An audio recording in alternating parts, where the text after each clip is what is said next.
কত এমপি মন্ত্রী হইয়া কোটি কোটি টাকা কামাইলা, কোথায় আজকে মাটির একটা বিছনা, যেখানে বালিশ নাই, যেখানে তোমার কম্বল নাই, যেখানে তোমার খেতা নাই, আলো নাই, বাতি নাই।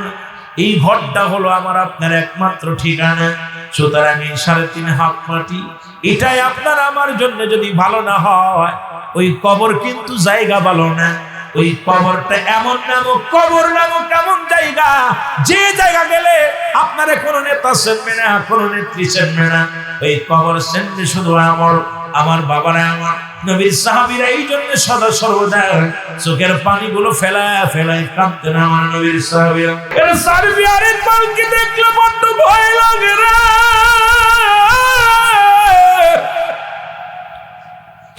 ওই মসজিদ থেকে কখন যেন পালকি এসে যাবে রে আল্লাহ আল্লাহ।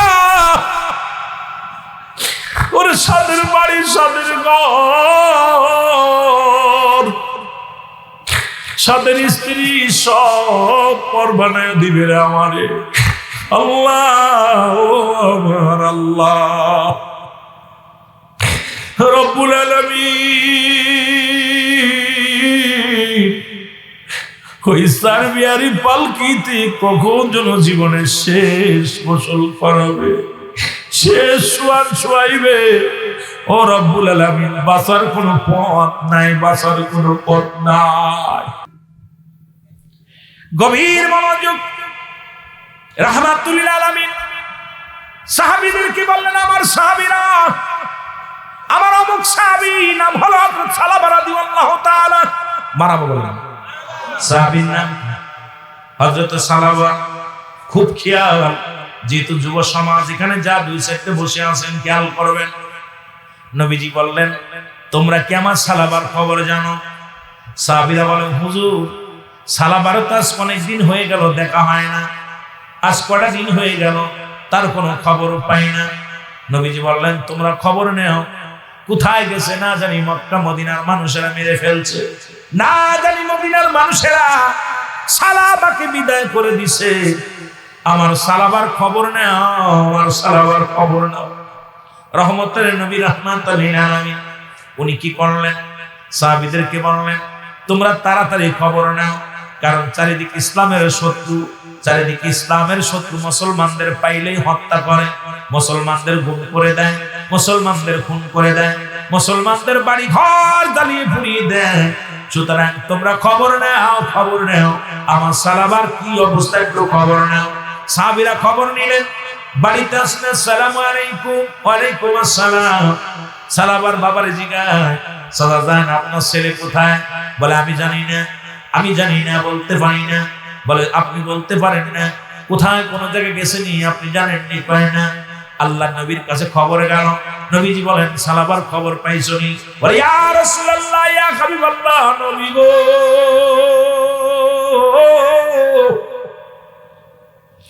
ও মায়ার নবী,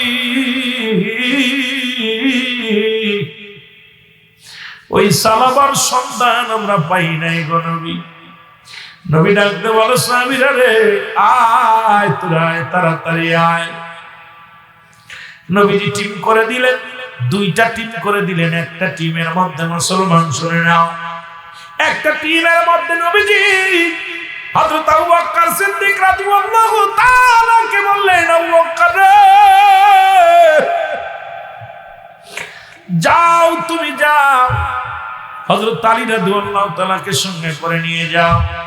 হযরত ওমরকে ডাকতে বলেন, ওমর রে, তুমি যাও, তুমি যাও, উসমান গনিকে সঙ্গে করে নিয়ে যাও। উত্তর দিকে রওনা হও, দক্ষিণ দিকে রওনা হও, পূর্ব দিকে রওনা হও, পশ্চিম দিকে রওনা হও, কারণ আমার সাহাবীরে খুঁজে বাইর করো। না জানি কাফেররা হত্যা করে ফেলেছে, না জানি কাফেররা এই দুনিয়ার মায়া ছেড়ে বিদায় করে দিছে। সুতরাং আমার নবীজি চোখের পানিগুলো ছেড়ে ছেড়ে কান্দে, ডাকতে বলেন, ও সাহাবীরা, খবর নাও, তাড়াতাড়ি খবর নাও। খবর নেওয়ার জন্য রওনা হয়ে গেল।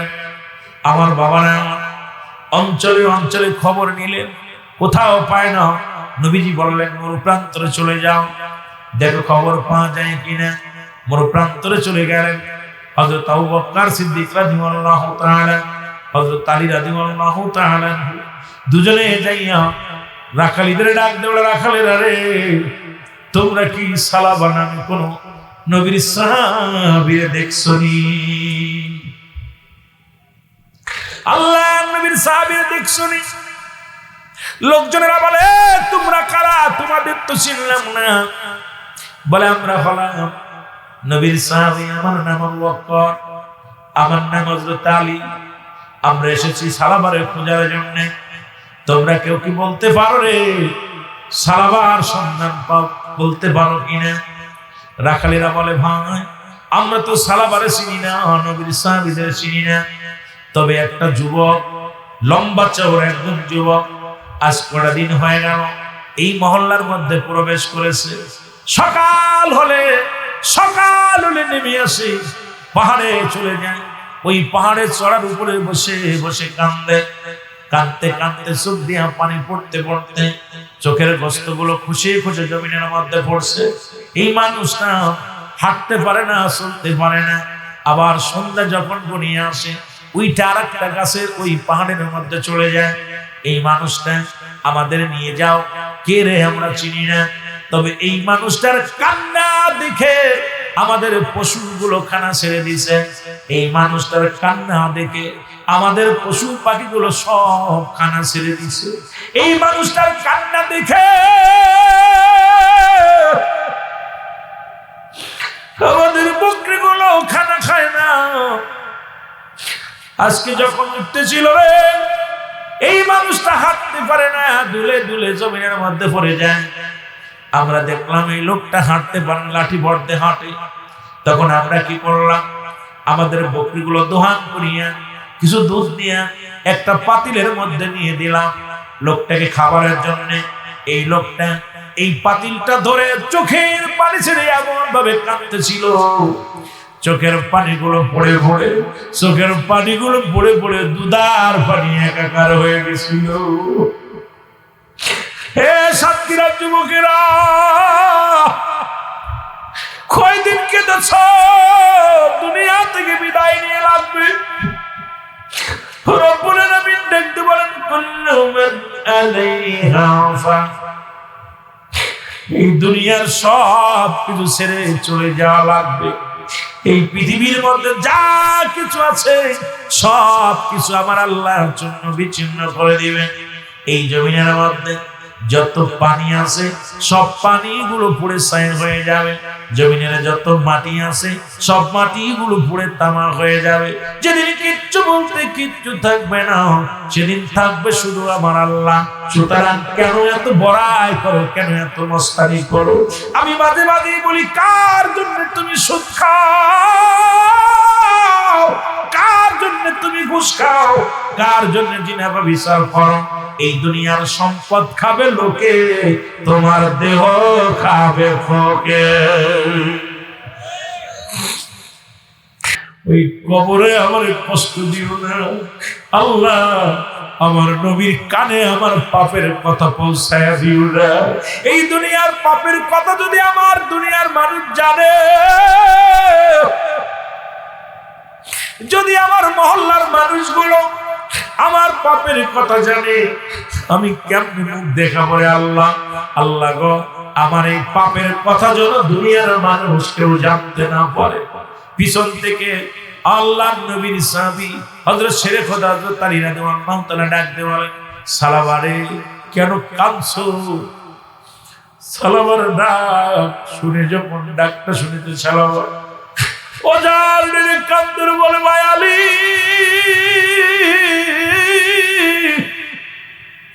ও ভাই আলী, তুমি আসছো? আবু বকর বলে, সালাবারে শুধু আলী আসে না, আমি আইছি। আমার নবীজি আমাদের পাঠায়া দিছে, তুমি এখানে কেন? তুমি এত কাঁদছো কেন? সালাবা বলে, ও ভাই নবীর সাহাবীরা রে, আগে বলো আমার আল্লাহ রাব্বুল আলামিন কি আমার নবীরে আমার পাপের কথা জানায়া দিছে?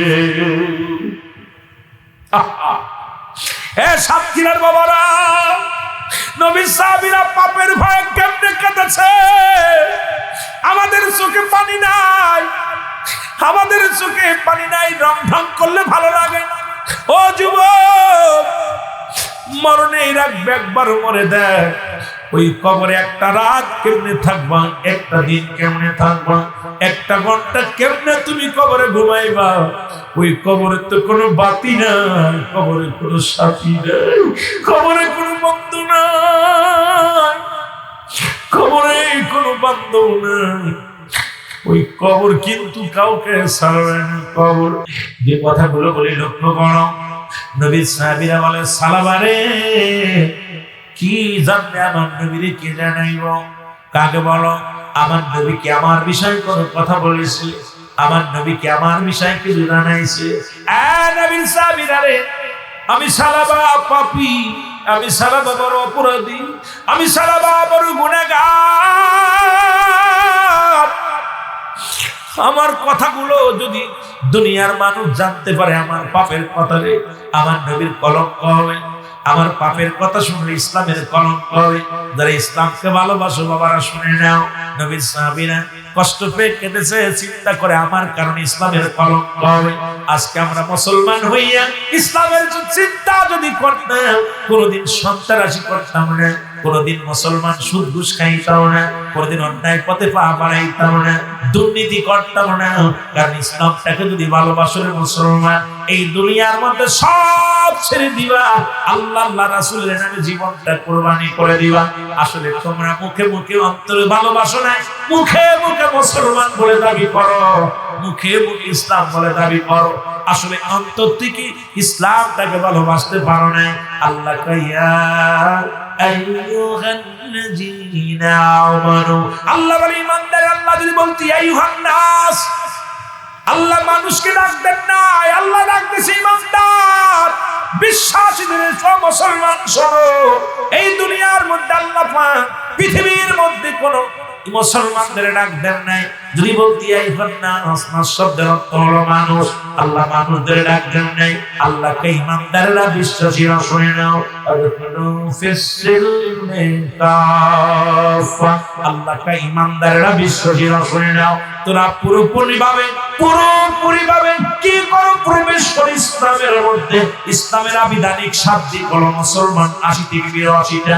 যদি কোনো তাফসীর কারক আসে, তাকে বলবেন ভাই অন্য ওয়াজের দরকার নাই, এই একটা হাতের তাফসীর করেন, সমাজ বাঁচানোর জন্য এত ওয়াজ করা লাগবে না, এত কোরআন তেলাওয়াত করা লাগবে না। কোরআনের একটা ছোট্ট একটা শুরুতে ওয়াজ করবে, বলবেন ভাই এই ইসলামের আবিধানিক শাব্দিক অর্থ হলো ৮০ থেকে ৮২টা। ইসলাম মানে আত্মসমর্পণ করা, ইসলাম মানে নিজে না অন্যরে খাওয়ানো, ইসলাম মানে নিজে না ঘুমায় অন্যরে ঘুম পাড়ানো, ইসলাম মানে নিজে দুঃখে থেকে অন্যরে সুখে রাখা, ইসলাম মানে নারীর সতীত্ব পাহারা দিও, ইসলাম মানে নিজে না অন্যরে খাওয়ানো, ইসলাম মানে নিজে না ঘুমায় অন্যরে ঘুম পাড়ানো, ইসলাম মানে একত্ববাদ, ইসলাম মানে শান্তি। এই ইসলামের কথা যদি মুসলমান এই ৮০টা যদি বিশ্লেষণ করে, কোন মুফতি সাহেব, কোন তাফসীর কারক যদি এই একটা আয়াতের তাফসীর যদি করে, এই সমাজের মধ্যে আর ওয়াজ লাগবে না। এখানে এক ঠোকা, ওখানে এক ঠোকা দিয়ে লাভ নাই। কোরআন একটা আয়াতের ব্যাখ্যা বিশ্লেষণ করে আলোচনা করতে বলবেন, দেখবেন রাত কেটে যাবে, আলোচনার মধ্যে শুধু শান্তি আর শান্তি ফিরে আসবে। ইসলাম যে আত্মশুদ্ধির জন্য আসে, ইসলাম যে মানবতার জন্য আসে, ইসলাম যে মানব কল্যাণের জন্য আসে, ইসলাম যে মানব সেবার জন্য আসে, ইসলাম যে রাষ্ট্র সেবার জন্য আসে, ইসলাম যে জন কল্যাণের জন্য আসে, ইসলাম কিসের জন্য আসে, সব বিশ্লেষণ এই একটা আয়াতের মধ্যে আছে। কিন্তু আমরা তাফসীর কারকরা এখান থেকে একটা ওখান থেকে একটা বলে শুধু আলোচনা, ইচ্ছা মতো আলোচনা করি, আপনাদেরকে একটু ভালোবাসা দিই, প্রেম দিয়া চলে যায়।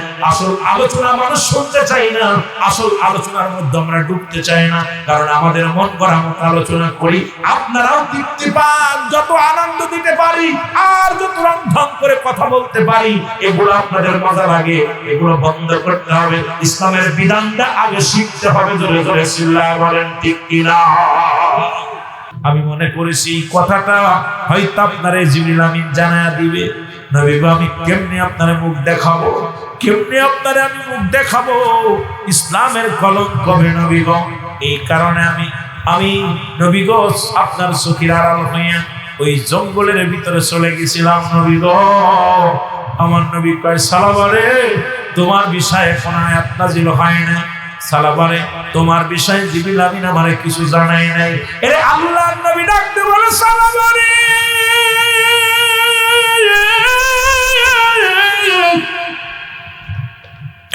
তুমি আমি নবীর এত ভালোবাসো, এত ভালোবাসো রে,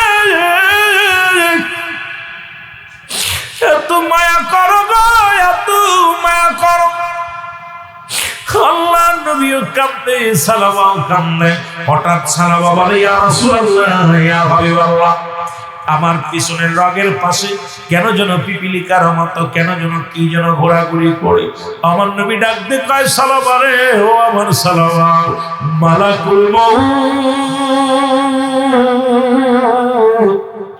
তোমার কাছে হাজির হয়ে গেছে। আল্লাহর নবী ডাকতে বলে সালাবা রে, তোমার নিকটে তোমার কাছে মালাকুল মউত চলে আসে। নবীজি হাতে হাত রেখে কালেমা পড়ে দিলেন। আর কালেমা পড়ে পড়ে মুসলমান শুনে নাও, আমার সাথে সবাই তওবা করেন, আস্তাগফিরুল্লাহ রব্বি মিন কুল্লি যামবি আতুবু ইলাইহি লা হাওলা ওয়ালা কুওয়াতা ইল্লা বিল্লাহিল আলিয়্যিল আযীম লা ইলাহা ইল্লাল্লাহু মুহাম্মাদুর রাসূলুল্লাহ। আমার নবীজি তওবা পড়ায়া দিলেন, কালেমা পড়ায়া দিলেন এবং মুসলমান শাহাদাতের তামান্না অন্তরের ভিতরে পয়দা হয়ে গেল। এ মুসলমান শুনে নাও, এ মুসলমান শুনে নাও, সালাবা রাদিয়াল্লাহু তাআলা কালেমা শাহাদাত পড়তে পড়তে দুনিয়া থেকে বিদায় হয়ে গেল। আশহাদু আল্লা ইলাহা ইল্লাল্লাহু ওয়াহদাহু লা শারীকা লাহু আশহাদু আন্না মুহাম্মাদান আবদুহু ওয়া রাসূলুহু। ওরে মুসলমান, এইটা পড়তে পড়তে শাহাদাতের পেয়ালা পান করলেন, কালেমা মৃত্যুবরণ করলেন। ও যুবক বন্ধুগণ, আমার নবী চোখের পানি ছেড়ে কাঁদতেন, বলে সাহাবীরা রে,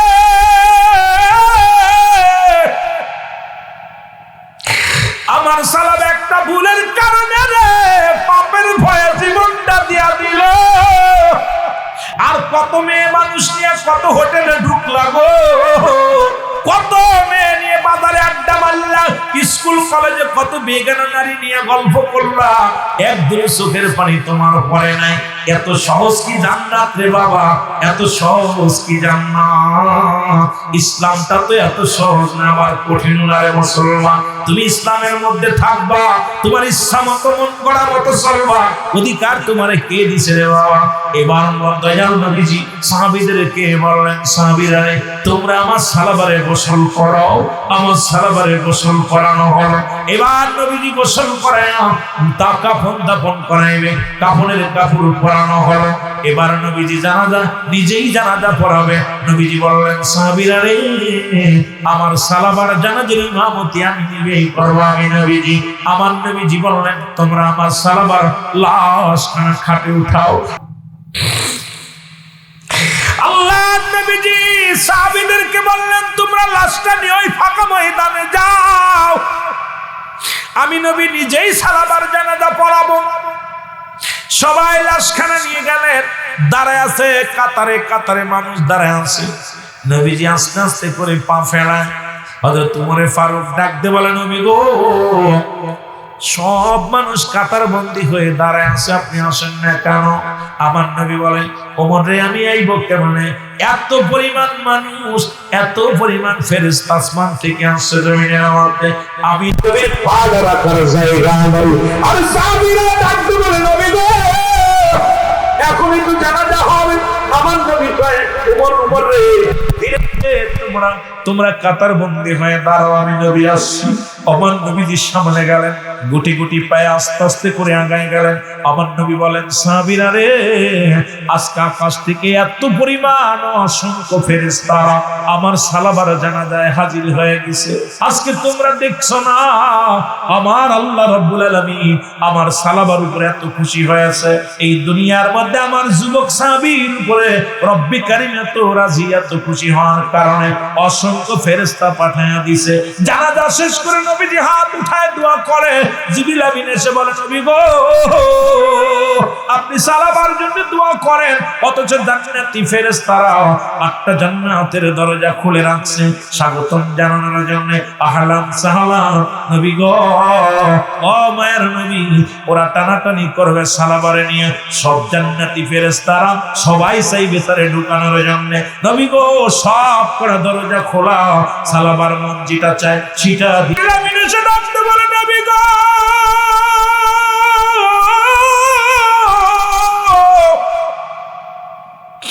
একজন যুবক সাহাবী এই দুনিয়ার মধ্যে শুধু চোখের হেফাজত করতে যাইয়া রে জীবনটা কুরবানি করে দিয়ে গেল।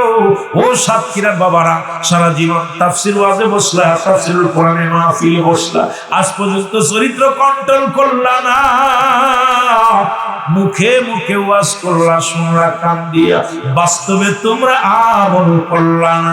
অনুরোধ করি যুবক রে, অনুরোধ করি, এই পৃথিবীর মধ্যে আসার একটা সিরিয়াল আছে, যার কোনো সিরিয়াল নাই। কখন কে চলে যাবে বলতে পারি না। বাবার আগে সন্তান যেতে পারে, সন্তানের আগে বাবা যেতে পারে। এই জন্য আপনাদের কাছে আমি করজোরে দাবি করব, যতটুক সময় দুনিয়ার মধ্যে জিন্দা থাকেন বেশি বেশি তওবা করবেন, আল্লাহর দরবারে কাঁদবেন। রব্বি কারীম যদি ক্ষমা করে দেয় তবে কতই না মঙ্গল, জোরে বলেন ঠিক কিনা। এখন আপনারা আমার কাছে প্রিয় হাত দরকার নামাজ। ও যুবক, এক ওয়াক্ত নামাজ কাজা দিলে 80 হুজবা পরিমাণ জান্নাত, যার এক হুজবা পরিমাণ হলো 2,80,00,000 কোটি মুসলমান। 2,80,00,000 হলো 2,88,00,000 বছর, 2,88,00,000 বছর হলো এক ওয়াক্ত নামাজ কাজা দিলে তার শাস্তির বিধান। এখন আমার আপনার জীবন থেকে কত নামাজ ছুটে গেল। এত ওয়াজ শুনলাম, নামাজি হই না। মুসলমানদের মধ্যে নামাজের ওয়াজ করা লাগে, বড় কষ্ট লাগে রে মুসলমান। নামাজের কথা বলা লাগে মুসলমানদের ভিতরে। যেহেতু নবীর উম্মত বলে যদি দাবি করতে হয়, নামাজের যত্ন করার দরকার আছে কিনা। আল্লাহর গোলাম হিসেবে যদি তোমার দাবি করতে হয়, অবশ্যই নামাজের প্রয়োজন আছে। মুসলমান শুনে নাও, এর রাতের শুরু হলো মাগরিব। ও যুবক, এর রাত্রে শুরু হলো মাগরিব, 3 রাকাত ফরজ নামাজ তুমি আদায় করলা, সঙ্গে সঙ্গে তুমি হয়ে গেল আমার আল্লাহর গোলাম। এখন মুসলমান নামাজ না পইরা গুইরা শয়তানের গোলাম হয়ে গুল্লা। আর মুখে মুখে কও মুসলমান, কাফের এবং মুসলমানদের মধ্যে পার্থক্য হলো নামাজ। মুসলমানের নামাজ ধরে, কাফের বেঈমানের নামাজ ছেড়ে দেয়। এখন নামাজের প্রতি যদি যত্ন না হয় রে মুসলমান, শুনে নাও, এবার 2 রাকাত ফরজ সুন্নাত নামাজ আদায় করলাম, সঙ্গে সঙ্গে তুমি হয়ে গেল আমার নবীর প্রেমিক। ও মুসলমান, এখন রাতের মধ্যে যদি মরণ হয়, তোমার মরণটা হবে আমার আল্লাহর গোলাম নবীর প্রেমিক। জোরে জোরে চিল্লায় বলা যাবে না মারহাবা।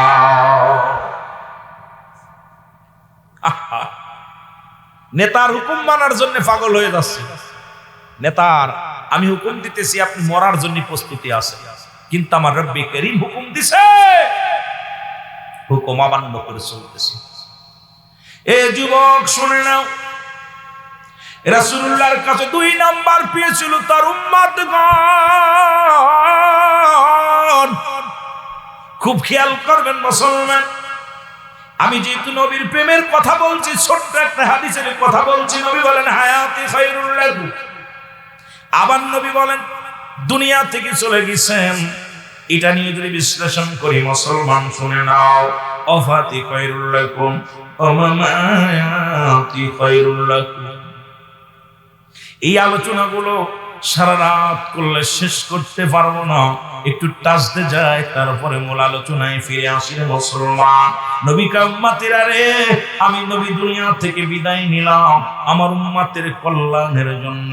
যেহেতু নবী শুয়ে আছে আপনার আমার কল্যাণের জন্য রে মুসলমান, সেই নবীর অনুসরণ করার দরকার আছে কিনা? এরা যুবক, যুবক শোনো, রাসূলুল্লাহর কাছে 2 নাম্বার প্রিয় ছিল তার উম্মতগণ। হায়রে এমন একটা জামানা এলাম 100 টাকার জন্য মানুষ মানুষকে হত্যা করে, এমন একটা জামানা এলাম ভাই ভাইকে খুন করে, এমন একটা জামানা এলাম বাবার সন্তান হাতে বাবা খুন, বাবার হাতে সন্তান খুন। জাহিলা জামানা এত বড় কঠিন জামানা হয় না, বড় কষ্ট লাগে রে যুবক, শুনি না নাও। এর রাহমাতুল লিল আলামিনের কাছে এক যুবক এসে বলে, ইয়া রাসূলুল্লাহ, ইয়া হাবিবাল্লাহ, নবী গো,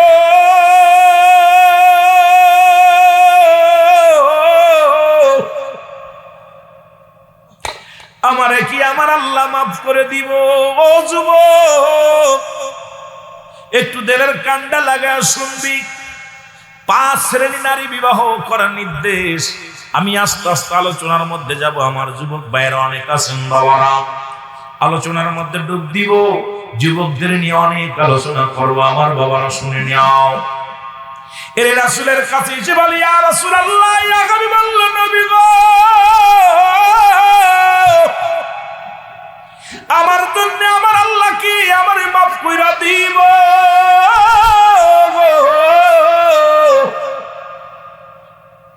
আল্লাহর নবী বলে, যুবক রে, তওবা কর, তওবা কর, তওবা করলে আমার আল্লাহ তোর গুনাহ মাফ করে দিব।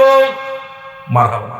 ও যুবক, এই রাসূলের ইসলামের বিধান শুনে নাও। 4 নাম্বার হলো রূপবতী গুণবতী নারী। আগের যুগে যখন বিয়ে শাদী হতো, বাবা মা যাচাই বাছাই করে বিয়ে দিত, মায়ের কুল, মাতৃকুল, পিতৃকুল যাচাই বাছাই করে সব বিবাহ হতো। এখন তো সুন্দরী চামড়া পাইলে আর পাগল হয়ে যায় আমরা। এর একটা সংসারে শান্তি নাই, একটা ঘরের মধ্যে শান্তি নাই। ওরে মুসলমান, জীবনে তুই নিজেও নরকে বাস করলি, তোর ফ্যামিলির সবাইকে নরকে বাস করাইলি। ও যুবক, একটু দেলের কান্ডা লাগা শুই না। 3 নাম্বার মুসলমান, 4 নাম্বার গেল, 5 নাম্বার হলো আমার বাবার, এটা বিস্তারিত আলোচনা করতে গেলে সময় লাগবে। 5 নাম্বার হলো এই পৃথিবীর মধ্যে আদর্শবান বাবা মায়ের সন্তান। এর আজ থেকে প্রতিজ্ঞা করব, কোন গাঁজাখোরের লাগে, কোন গাঁজাখোরের মেয়ে বিয়ে করব না, কোন মদখোরের মেয়ে বিয়ে করব না, কোন ঘুষখোর সুদখোরের মেয়ে বিয়ে করব না। এই সাতক্ষীরার জমিনে মুসলমান শুনে নাও, কে কে সুদ খায় ঘুষ খায় আপনারা ভালো জানেন। আজকে ঘুষ খাইয়া সুদ খাইয়া বাড়ির মালিক হইল, গাড়ির মালিক হইল। তোদের অনুরোধ করে যায়, একজন গান চালকের মেয়ে বিয়ে কর, রিক্সা চালকের মেয়ে বিয়ে কর, তবু ঘুষ করে সুদ করে মেয়ে বিয়ে করিস না। মুসলমান শুন, মাদক সেবকারীর মেয়ে বিয়ে করিস না। ও যুবক, তোদের পায়ে ধরে বলে যায়, এর মধ্যে অনেকেই শিবিরের ভাইয়েরা আছেন, অনেকেই জামাতপন্থী ভাইয়েরা আছেন, অনেক অন্যপন্থী ভাইয়েরা আছেন। আমি সবার কাছে করে জোরে দাবি করে যাব, যেহেতু মাহফিল টাম সমাজ, এখানে সব শ্রেণী মানুষই থাকবে, বসার অধিকার সবারই আছে। আমার বাবারা, আমার শুনে নাও, কাউকে আঘাত করতে চাই না, কষ্ট দিতে চাই না। আজ থেকে প্রতিজ্ঞা করো, এই সমাজ বাঁচানোর জন্য কোনো এমপি লাগবে না, কোনো মন্ত্রী লাগবে না, কোনো নেতা লাগবে না, কোনো নেত্রী লাগবে না। আমরা এই সমাজ পাল্টে দিতে পারি। ও যুবক, আজকে থেকে প্রতিজ্ঞা করো, কোনো ঘুষখোরের লাগে কোনো আত্মীয়তা নাই, সুদখোরের লাগে কোনো আত্মীয়তা নাই। ও মুসলমান, গাঁজাখোর, মদখোর, বাবাখোর, নারীখোর, এদের সঙ্গে কোনো আত্মীয়তা নাই। আজকে তেমন মুসলমান শপথ করো, শপথ করার সঙ্গে সঙ্গে দেখবা সমাজ পরিবর্তন, জাতি পরিবর্তন হয়ে যাবে। জোরে জোরে চিল্লায়া বলা যাবে না, ঠিক কিনা? এইবার হলো রাসূলের কাছে 2 নাম্বার প্রিয় ছিল মুসলমান তার উম্মতগণ। 3 নাম্বার নবীর কাছে প্রিয় ছিল এই দুনিয়ার মধ্যে 3 নাম্বার পেয়েছিল নবীজির কাছে তার বিবিগণ। আল্লাহর নবীর কাছে 3 নাম্বার পেয়েছিল তার বিবিগণ। আপনার বিবি কালো হোক তাকে ভালোবাসো, তোমার বিবি বাড়ি হোক তোমার বিবিরে তুমি ভালোবাসো। রাসূল তার বিবিগণদেরকে অত্যন্ত ভালোবাসতেন, মায়া করতেন। আজকে আমাদের দেশে দেখা যায় নবীজির প্রেমিক বলে দাবি করি, আল্লাহর গোলাম বলে দাবি করি, খালি পরের দিক নজর যায়, পরের শালীর দিক নজর যায়, পরের ঘরের দিক নজর যায়। নবীর উম্মাত বলে যদি দাবি করতে হয় নিজের ঘরের দিকে নজর রাখতে হবে, বাইরে নজর দেওয়া যাবে না। জোরে বলেন ঠিক কিনা? রাসূলের কাছে আমার বাবারা আমার 3 নাম্বার পেয়েছিল তার বিবিগণ। আমি আপনাদেরকে করজোরে দাবি করে যাব, আজ থেকে প্রতিজ্ঞা করবেন যতই সুন্দরী নারী হোক আমরা ওদিকে তাকাবো না, আমার বাবারা আমার ওদিকে আমাদের খেয়াল করবো না। এই জন্য আমার মারা এই জন্য 5টা গুণের নারী বিবাহ করতে বললাম। ওই সতী নারী আদর্শবান মুসলমান গুণবতী রূপবতী নারী যদি বিয়ে করতে পারেন, জীবন ওই নারী জীবন দিয়া দিবে, তার সতীত্ব দিবে না। দেখবেন বাবারা আমার কত নারী আছে স্বামীর আদর্শ আজ থেকে হাজার হাজার দিন বঞ্চিত হয়ে আছে, তারপরও জীবনে মুখ খুলবে না, জীবনে কারোর কাছে দুঃখ প্রকাশ করবে না। কারণ স্বামীকে স্বামীর মাথা যেন উঁচু থাকে, স্বামীর মর্যাদা যেন বেড়ে যায়, শ্বশুর বাড়ির মর্যাদা যেন বেড়ে যায়, এই চিন্তা ধারা প্রতিটা মানুষের ভিতরে নারীগুলোর মধ্যে আছে। জোরে বলেন ঠিক কিনা? আমার বন্ধুগণ আমার 4 নাম্বার পেয়েছিল রাসূলুল্লাহর কাছে পেয়েছিল সুগন্ধি জিনিস। তোমরা নবীর উম্মত বলে দাবি করতে টান দিবা, নবীর উম্মত বলে দাবি করবা। তোমরা যদি নবীর উম্মত বলে দাবি করতে হয়, সাতক্ষীরার বাবারা শোনো, যদি তোমরা নবীর উম্মত বলে দাবি করতে হয় আজ থেকে গাঁজা খাওয়া যাবে না, মদ খাওয়া যাবে না, বিড়ি খাওয়া যাবে না, সিগারেট খাওয়া যাবে না, ফেনসিডিল খাওয়া যাবে না, ইয়াবা খাওয়া যাবে না। যদি নবীর উম্মত বলে দাবি করতে হয় আর নবীর উম্মত বলে যদি দাবি না করো, তোমার ইচ্ছা মতো চালাও, তোমার আমি বারণ করবো না। কারণ রাসূলুল্লাহর কাছে 4 নাম্বার পেয়েছিল সুগন্ধি জিনিস। যদি নবীর উম্মত বলে দাবি করতে হয়, আমার মনে হচ্ছে আপনারা অন্য কারোর উম্মত, কারণ নবীর উম্মত বলে বেজার হচ্ছেন। তার মানে ফিরাউনের উম্মত নাকি আল্লাহ জানে, বলা যায় না মুসলমান না কারণের উম্মত। কারণ আমরা আখির নবীর উম্মতের কথা বলা পর যদি মনটা বেজারে থাকে বড় কষ্ট হয়। কারণ অন্যান্য নবীগণ আফসোস করেছে আখির নবীর উম্মত হওয়ার জন্য। আমি সেই নবীর গুণাগুণের আলোচনা করতেছি, তারপরও কেন আপনাদের মুখটা বেজারে থাকবে?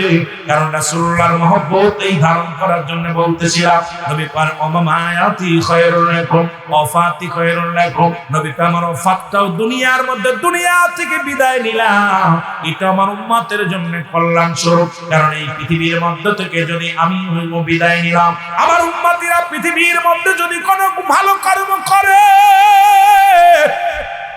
আজকে যেমন দান করছেন, আজকে মাহফিলের জন্য টাকা খরচ করছেন, আমার নবীজি কয় আমার উম্মতের জন্য প্রশংসা করি আমার আল্লাহর দরবারে।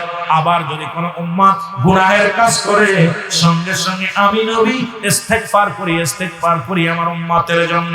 সুতরাং এমন নবীর উম্মত হইলাম, এই নবীর উম্মত হওয়ার জন্য যুগে যুগে কত নবী রাসূলগণ আফসোস করেছে, আমি আপনি বিনা দরখাস্তে সেই নবীর উম্মত হইলাম। সেই নবী কয় আমার উম্মতিরা গুনাহ করে, মাফ চায় আমি নবী সেই নবীর উম্মত হয়ে লাভ না লস করছি। যারা বলেন লাভ করছেন না লস করছে? সঙ্গে সঙ্গে কানের মধ্যে হাত দিয়া জমিনের মধ্যে বয়ে পড়েছে আমার আল্লাহ, আল্লাহ গো আমি কি গুনাহ করলাম? এই পাপের কথা যদি নবীজি জেনে যায়, এই পাপের কথা যদি আমার আল্লাহ জিবরিল আমিন দিয়ে আমার নবীরে জানায়া দেয়, তাহলে ইসলামের কলঙ্ক হবে। ইসলামটাকে কত ভালোবাসতো আমার যুবক বাবারা, শুনে নেন। ইসলামটাকে কত মায়া করতেন, নবীরে কত মায়া করতেন, নবীর প্রতি কত ভালোবাসা ছিল, কোরআনের প্রতি কত ভালোবাসা ছিল। তখন সঙ্গে সঙ্গে ডাকতে বলে আল্লাহ এই পাপের কথাগুলো যদি দুনিয়ার মানুষ যদি জেনে যায়, তাহলে আমার ইসলামের কলঙ্ক হবে, মুসলমানদের কলঙ্ক হবে। এই লোকটা চোখের পানি ছেড়ে ছেড়ে কাঁদতে লাগলেন, আর চিন্তা করে না না না আর নবীর কদমে আমি যাব না, নবীজির কদমের মধ্যে আমি যাব না। কারণ রাসূল পাক সাল্লাল্লাহু আলাইহি ওয়াসাল্লাম যদি জানতে পারে, আমার পাপের কথা যদি জানতে পারে গো,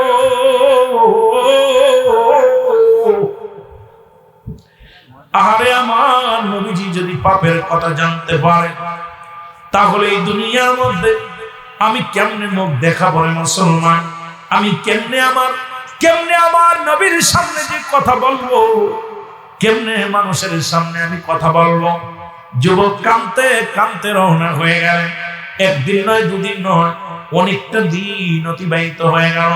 আল্লাহর নবীর কাছে জিবরিল আমিন এসে বলে, ইয়া রাসূলুল্লাহ, ইয়া হাবিবাল্লাহ, আসসালামু আলাইকুম ইয়া রাসূলুল্লাহ, ইয়া হাবিবাল্লাহ, নবী গো, আপনি যে 5 ওয়াক্ত সালাত আদায়, নামাজ আদায় করেন, সাহাবীদেরকে নিয়ে আপনি নামাজ আদায় করেন, অথচ আপনার একজন যুবক সাহাবী আজ কিছুদিন হয়ে গেল আপনার পিছে এসে নামাজ আদায় করে না। নবী গো, তাকে তো আমরা দেখতে পাই না। নবী গো, একটু খবর লন, যুবক সাহাবীর খবরটা লন।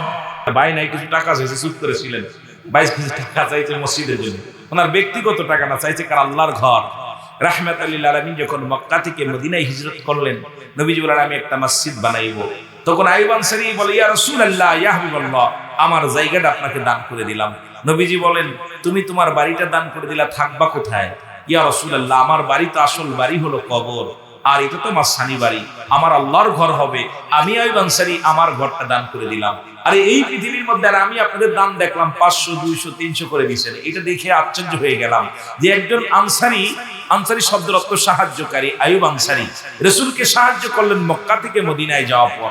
আমি অনেকক্ষণ ধরে দীর্ঘক্ষণ খেয়াল করলাম যে আপনাদের অবস্থা। এরপরে নবীজি বললেন, আমি মসজিদ বানাইবো, কে কি পারো? যার গাছ ছিল গাছ কেটে আনছে, পাথর আনছে, গাছের পাতা আনছে, খাজুরের ডাল আনছে, সব আইনা নবীর কাছে দিচ্ছে। নবীকে বলছে হারেস শব্দের অর্থ হলো লোভী। নবীজি কি নবীর ভিতরে কোনো লোভ ছিল? তা আপনাদের আমার বক্তা আজকে আমার আগে যিনি আমার ভাই শ্রদ্ধেয় বড় ভাই আলোচনা করছেন, ওনার ভিতরে কোনো উনি কি টাকা পয়সা, আবু তালেব ভাই উনি কি টাকা পয়সা নিয়ে গেছে? কথা বলে নিয়ে গেছে? এখন ওনারা অনেকে কইতে পারে হুজুর লুবি মানুষ, খালি টাকা উঠায়, কথা বলছেন নি? এখন নবীজির মনটা খারাপ। জিবরিল আমিন কয়, হুজুর আপনার মনটা খারাপ কেন? কয়, আমার তো সবাই হারেস কয়, লুবি কয়। নবীজি কয়, হুজুর আপনার ভিতর তো লোভ আছে। লোভটা হলো আপনার উম্মতের কেমনে বাঁচাইবেন, কেমনে নাজাত দিবেন। সুতরাং আপনারা যে দান করলেন, দানে আল্লাহর মালের বৃদ্ধি করে দেয়। দান করছেন কারে? আল্লাহরে। আপনিও আল্লাহর, জমিনও আল্লাহর। সবকিছু পরে থাকবে, আপনি থাকবেন না, আবার সবকিছু আল্লাহ নিয়ে যাবে। সেদিন ওই দানটাই আপনার কাজে লাগবে, যেন বলেন ঠিক কিনা। সুতরাং এইটা নিয়ে দেখলাম মোটামুটি যেটা আশা করছিলাম, আমরা খুলনা বিভাগের মানুষ, চিন্তা করলাম সাতক্ষীরার মানুষগুলো হয়তো মোটা অঙ্কের দান করবো, কিন্তু দেখলাম কি যা করছেন আমার বালা পছন্দ হয়নি। তারপরে আলহামদুলিল্লাহ যেটা পারছেন করছেন। তবে এখন তার আমি টাকা উঠাইতেছি না, একটু আওয়াজ দিয়ে জোরে জোরে কথা কইলে কষ্ট হইব। এই জোরে বলেন, কথা হইব। এখন আপনাদের কাছে টাকা চাইতেছি না, একটু জোরে জোরে কথা কবেন, মহব্বতের সঙ্গে বলেন, মদিনা যাইতে পারলাম না, মদিনা। আরো জোরে বলেন, মদিনা যাইতে পারলাম না, মদিনা। মদিনার নাম কত সুন্দর,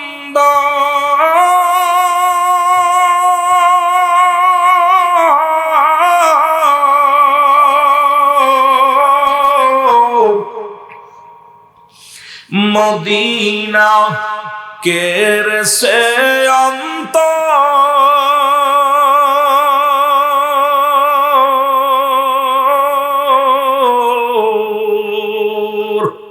এই গরিব দুঃখীর সালাম খানি, গরিব দুঃখীর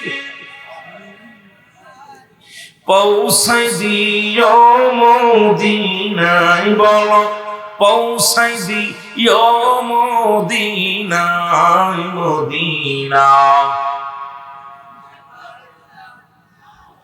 মদিনা দেখতে পারলাম না, বল মদিনা যাইতে পারলাম না, মদিনা। এ দুনিয়ার মুসলমান,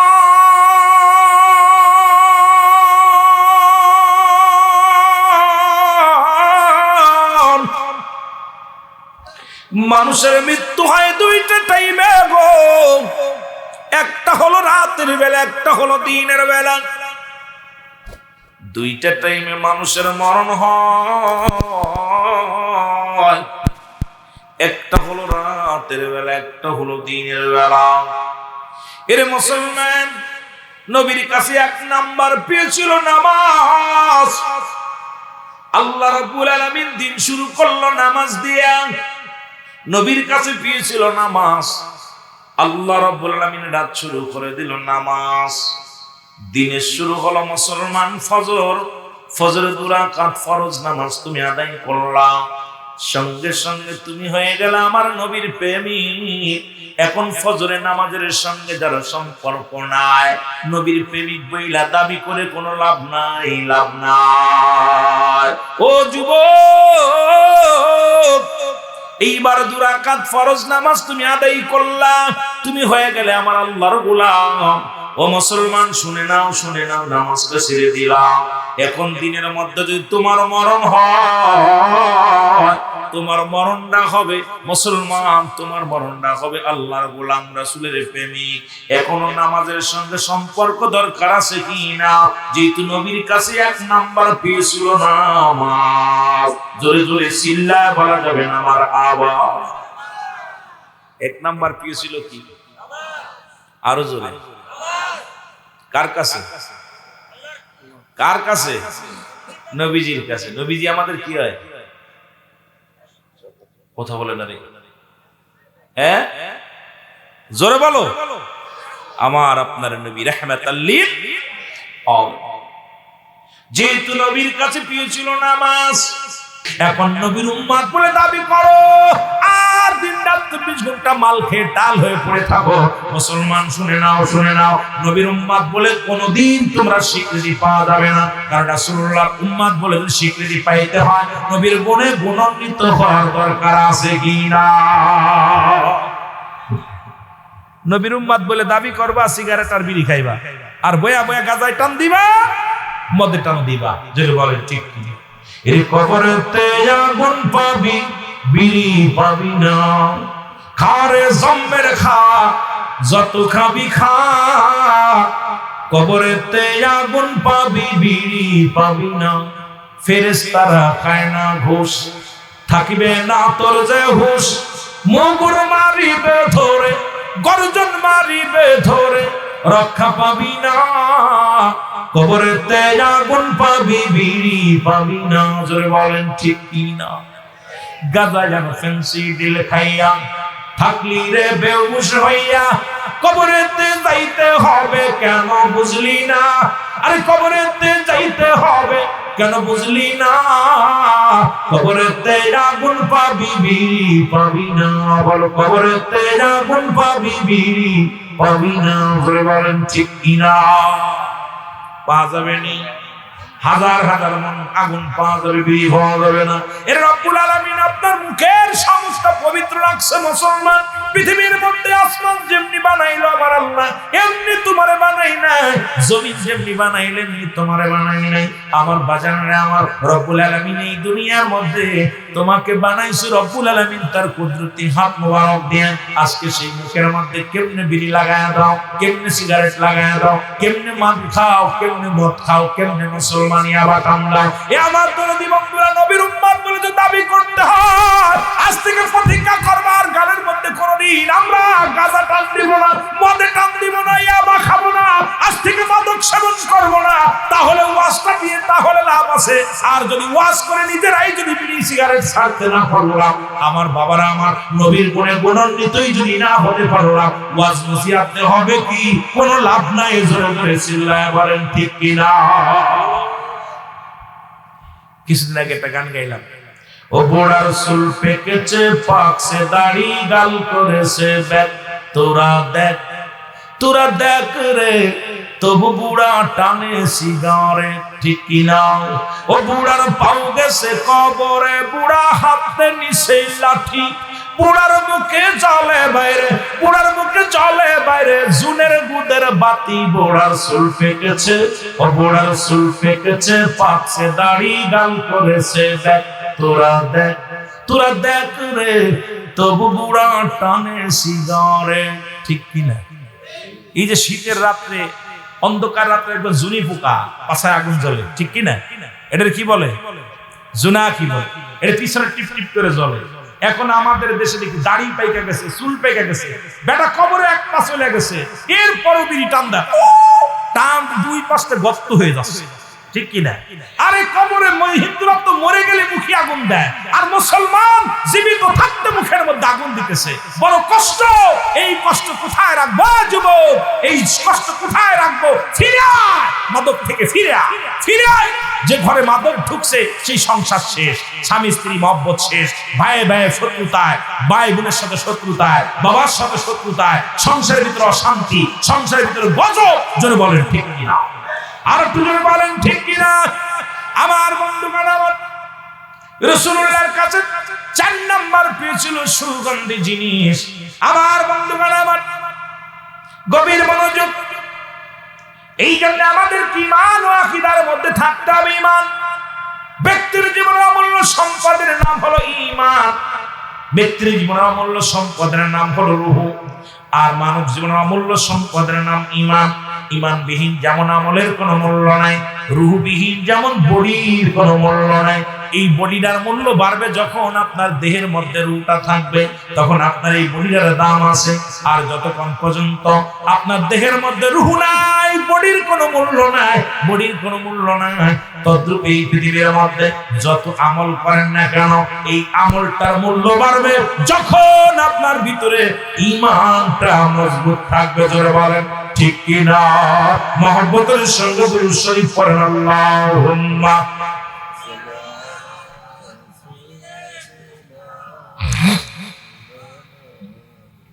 ওয়ালা আলি সাইয়্যিদিনা। সাইরা দিব, আপনাদেরকে বেশি কষ্ট দিব না, সাইরা দিব, আর অল্প পড়তে। মহব্বতে বলেন আল্লাহুম্মা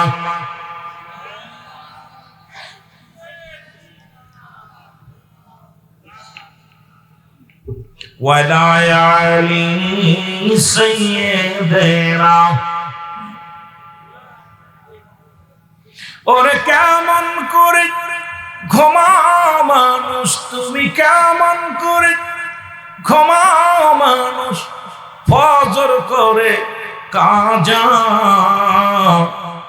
এমন তো হতে পারে জোহরে জানাজা তোমার, এমন তো হতে পারে জোহরে জানাজা।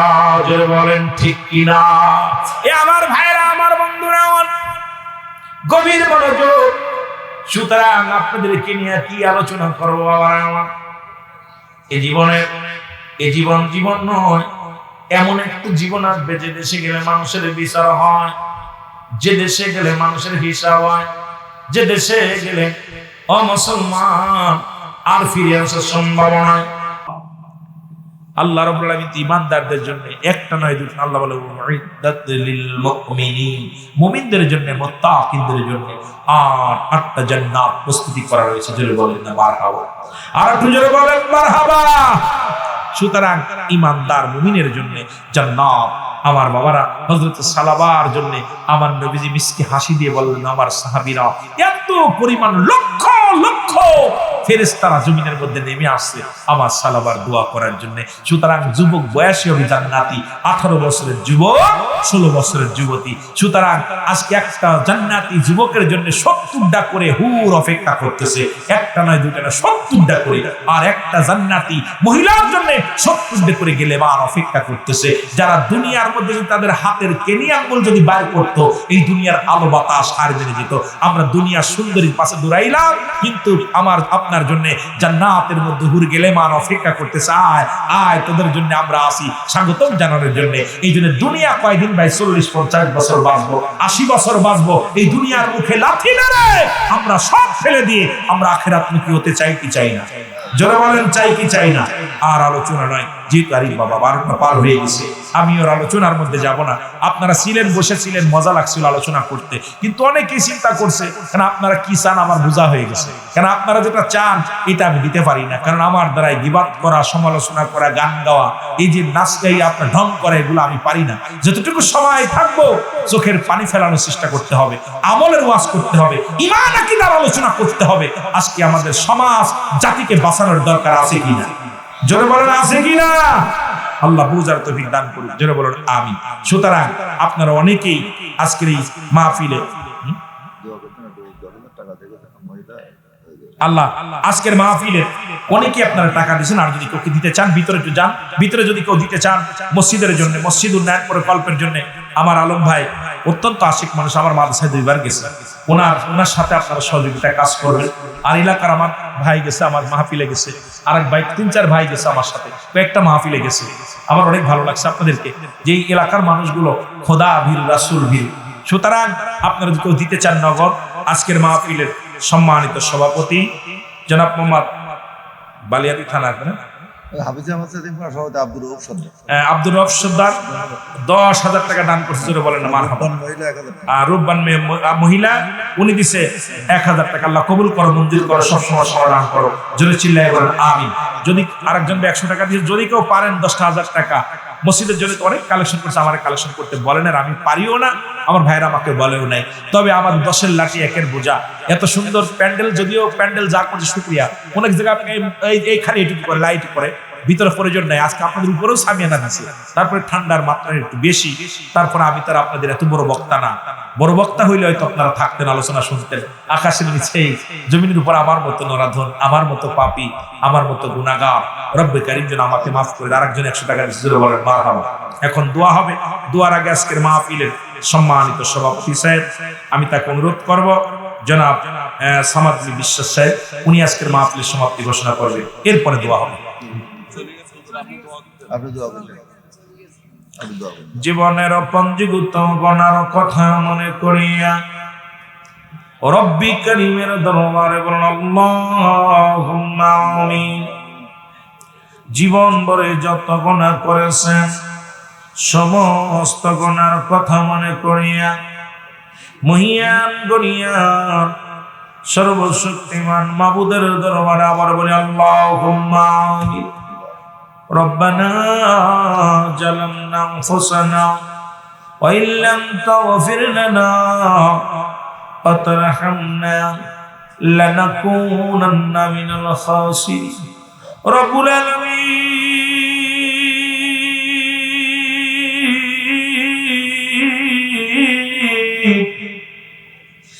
আমরা বড় পাপী, আমরা বড় গুনাহগার। আল্লাহ আল্লাহ আমাদের যাওয়ার জায়গা নাই, বলার জায়গা নাই। কনকনে শীতের ভিতরে আল্লাহ এই বালিতা মধ্যপাড়া ডাক্তার বাড়ি জামে মসজিদ প্রাঙ্গণে আল্লাহ 2 দিন ব্যাপী তাফসীরুল কোরআন মাহফিল শেষ লগ্নে তোমার দরবারে কান্দি। এ সময় কত মানুষ জেলখানায়, কত মানুষ হাসপাতালে, কত মানুষ মৃত্যু শয্যায় সজ্জিত। রব্বুল আলামিন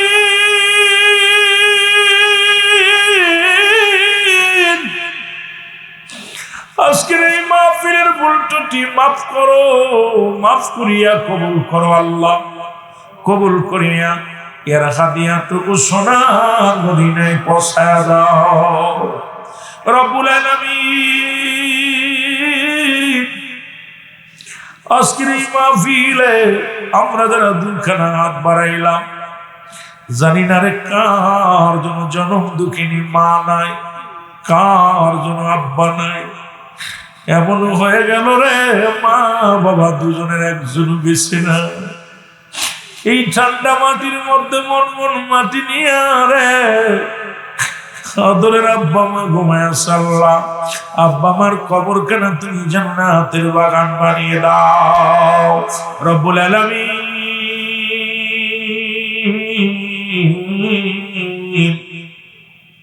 এই গ্রামের মধ্যে আল্লাহ এই বালিতা জমিনের মধ্যে যত কবরবাসী আছে কবরে আযাবগুলো মাফ করে দাও আল্লাহ। আমাদের ছেলে মেয়ে যারা লেখাপড়া করেছেন শক্তি বাড়ায় দাও আল্লাহ। আমাদের ছেলে মেয়ে যারা বিদেশের মাটিতে সহি সালামতে হায়াত বাড়িয়ে দাও রব্বুল আলামিন।